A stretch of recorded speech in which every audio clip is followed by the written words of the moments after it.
Hey everyone, welcome to Plants and Politics. I have an update to share about one of Trump's Capitol insurrectionists. It's time for an episode of Where Are They Now? Matthew Bledsoe was arrested. Patrick Montgomery was in court. Jonathan Manapa will stay in federal custody. No, I don't take responsibility at all. 56-year-old Michael Stepakoff is a Florida resident, and he's a rabbi who leads the Temple New Jerusalem down there in Florida.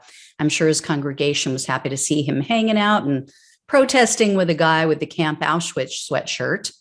Anyway, Stepakoff was arrested on January 29th of last year for taking part in the Capitol attack.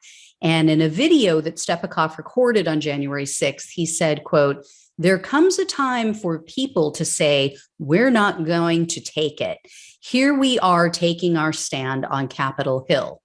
Stepakoff also implicated himself on social media. He posted, quote, "The Capitol is our house," all in caps, "not theirs. The demonstrators today had that in mind." He went on to write, quote, "There was very little violence in this demonstration. Despite the fake news images being shown, it was almost completely a peaceful demonstration within the context of the First Amendment.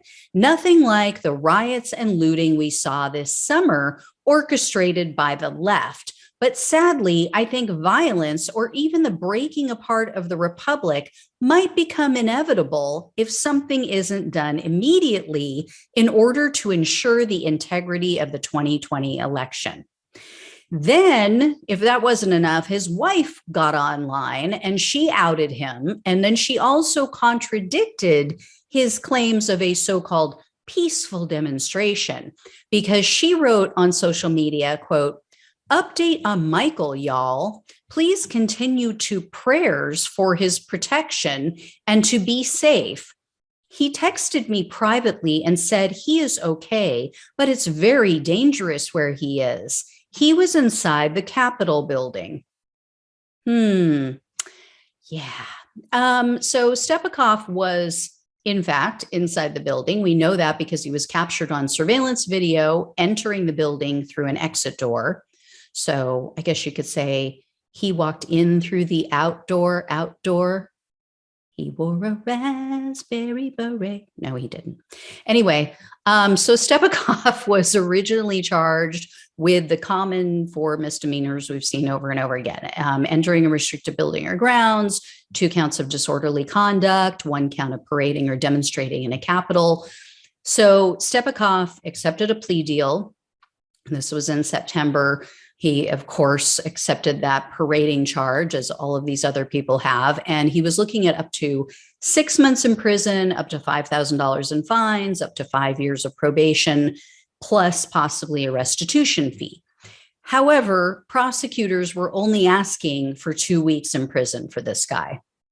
I just don't even know what to say anymore. In court, Stepakoff proved that this is just common practice for him to lie. This is just something he does, just kind of rolls off his tongue, because he told the judge that he was just trying to be part of a historic event and to make his voice heard. And then he also said, quote, "If the GOP candidate lost, so be it. There's always another election 2 years and 4 years later. That's America." Really? So why was he there? What was this guy there for? Why?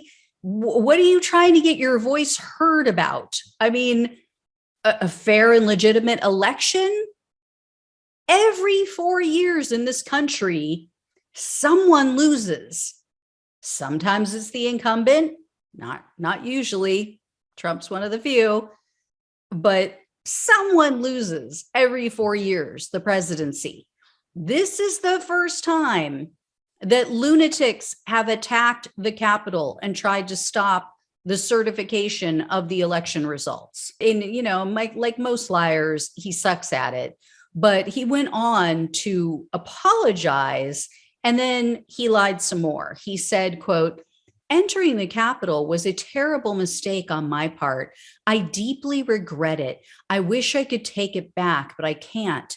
It was not done in defiance or as an act of civil disobedience, but because I failed to properly appreciate the situation. This is the guy, like I just told you, who said, here we are taking a stand on Capitol Hill. The Capitol is our house, not theirs. How is that not an act of defiance or civil disobedience? It makes no sense. So Stepakoff also tried to feign ignorance about what was happening all around him on January 6th.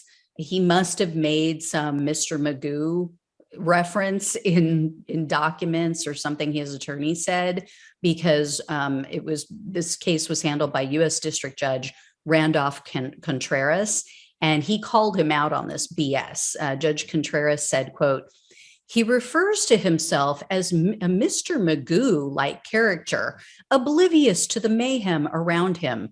The defendant is a highly educated individual who the court finds is highly unlikely to have been oblivious. And the prosecutors kind of reiterated that point. They noted that Stepakoff was an attorney, so he should have, more than most, known that his actions were illegal. And here's the thing. So this guy has allowed his license to practice law to lapse. He no longer has an active license. But what do you know? It turns out that while he had his license, it was temporarily suspended in 2006 due to, quote, acts of dishonesty. Yeah. This guy, it turns out, is completely, totally cut from the Trump cloth. According to prosecutors, Stepakoff encouraged one of his 94-year-old clients to invest $30,000 into a real estate development company. The problem was not that he made this recommendation. The problem was that he failed to disclose to this 94-year-old client that he was, in fact, a partial owner of that company. But this is a rabbi, guys. This is someone who preaches to others about the word of God. This is someone that others look up to as a moral lighthouse, someone to follow, someone to guide them through life toward the right decisions. What a freaking joke. So unfortunately, the judge was way too lenient, extremely lenient in this case. Stepakoff was given only 2 months of home confinement, otherwise known as court-ordered Netflix coma. And then he was given 1 year of probation. He was also ordered to pay a $742 fine. And apparently he had already paid the $500 restitution fee, which goes towards the damages to the Capitol. Such a joke. Such a complete and utter joke, these sentences are. Yeah, this guy is not only a rabbi, was an attorney, clearly is not smart enough to figure out that Donald Trump and his minions were lying to him for months on end. Can't figure out why, over 60 judges said, nope, we don't see anything here. This is all speculation, conjecture, conspiracy theories. So anyway, guys, I'll talk with you soon. Thanks so much for watching and listening. Take care.